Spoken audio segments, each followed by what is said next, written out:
അതുകൊണ്ട് തന്നെ ഇപ്പോഴൊരു വിശ്വാസമുണ്ട് നമുക്ക് ഒന്നും തിരിച്ചും ഉറപ്പായിട്ടും വരുന്നില്ല വിശ്വാസം തന്നെയാണ് ഇപ്പോഴും. മനസ്സിലങ്ങനെ തന്നെ പഠിപ്പിച്ചു വെച്ചത്. ഇതാണ് അവൻ എനിക്ക് ലാസ്റ്റ് അയച്ച വോയിസ് മെസ്സേജ്. അത് കഴിഞ്ഞിട്ട് ഞാൻ അവനെ 11-ാം തീയതി അങ്ങോട്ട് വിളിച്ചതാണ്. നമസ്കാരം. ഈ കുട്ടികൾ ആരുടെ മക്കളാടാ?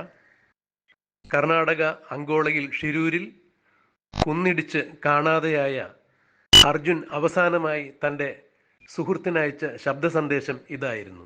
അർജുനോടൊപ്പം കൂപ്പുകളിൽ തടി കയറ്റിക്കൊണ്ടുവരുവാൻ വേണ്ടി പോകാറുള്ള കോഴിക്കോടുകാരനായ അർജുൻ്റെ നാട്ടുകാരനായ അടുത്ത സുഹൃത്താണ് ഇത്തരത്തിൽ അർജുനനെ അനുസ്മരിച്ചത്. ഇന്നിപ്പോൾ അർജുനനെ കാണാതായിട്ട് 11 ദിവസം കഴിയുമ്പോഴും അർജുൻ എവിടെയാണ്, ജീവിച്ചിരിപ്പുണ്ടോ ഇല്ലയോ, മണ്ണിനടിയിലാണോ അതോ ഗംഗാവലി പുഴയുടെ അടിയിലാണോ എന്നുള്ളതെല്ലാം വളരെ ദുരൂഹമായി തന്നെ തുടരുന്നു. അർജുൻ എവിടെയാണ് എന്നറിയാനുള്ള രക്ഷാപ്രവർത്തനത്തിൻ്റെ വേഗതയും കുറഞ്ഞിരിക്കുന്നു. പ്രതികൂല കാലാവസ്ഥയിൽ നദിയിൽ അടിയൊഴുക്ക് ശക്തമായി തുടരുന്നു.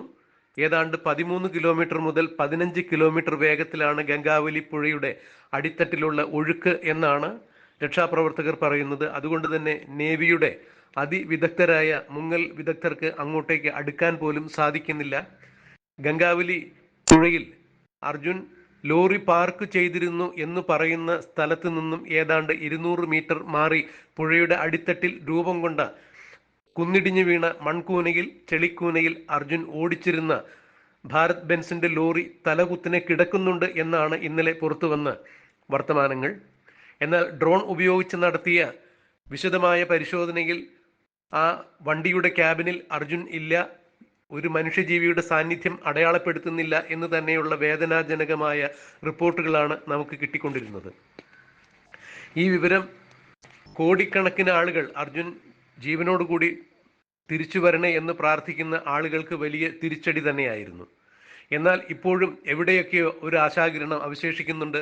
അർജുൻ ഈശ്വരൻ്റെ അത്ഭുതകരമായ പ്രവൃത്തി കൊണ്ട് രക്ഷപ്പെട്ട് തിരിച്ചു വരും എന്ന് പ്രതീക്ഷിച്ചിരിക്കുന്നവരിൽ ഒരാൾ കൂടിയാണ് അർജുൻ്റെ ഈ ഉറ്റ സുഹൃത്ത്.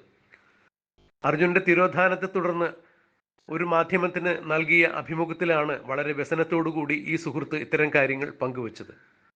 കഴിഞ്ഞ കുറച്ച് ദിവസങ്ങൾക്ക് മുമ്പാണ് അർജുൻ ഇങ്ങനെയൊരു വോയിസ് മെസ്സേജ് തനിക്ക് അയച്ചത് എന്നുകൂടി ഈ സുഹൃത്ത് പറയുന്നു. അർജുനൊപ്പം കർണാടകയിൽ കൂപ്പിൽ മരം കയറ്റുവാൻ വേണ്ടി ഇദ്ദേഹം ഒത്തിരി തവണ അർജുൻ്റെ കൂടെ പോയിട്ടുണ്ട്. കൂപ്പിൽ ഇവർ ഒരുമിച്ച് ഭക്ഷണം വെച്ച് അവിടെ ഒരുമിച്ച് കൂടി എല്ലാവർക്കും വിളമ്പിയിട്ടുണ്ട്. അങ്ങനെ അർജുനെ കുറിച്ച് വളരെ ഹൃദയഭേദകമായ ഓർമ്മകൾ തന്നെയാണ് ഈ സുഹൃത്ത് പങ്കുവയ്ക്കുന്നത്. ഈ സുഹൃത്ത് അർജുൻ്റെ വിയോഗവേളയിൽ, അതായത് ഇനിയും അർജുനെ കണ്ടെത്താൻ സാധിക്കാത്ത അവസരത്തിൽ ഒരു മാധ്യമമായി നടത്തിയ അഭിമുഖ സംഭാഷണത്തിലാണ് ഇത്തരം കാര്യങ്ങൾ വ്യക്തമാക്കിയത്.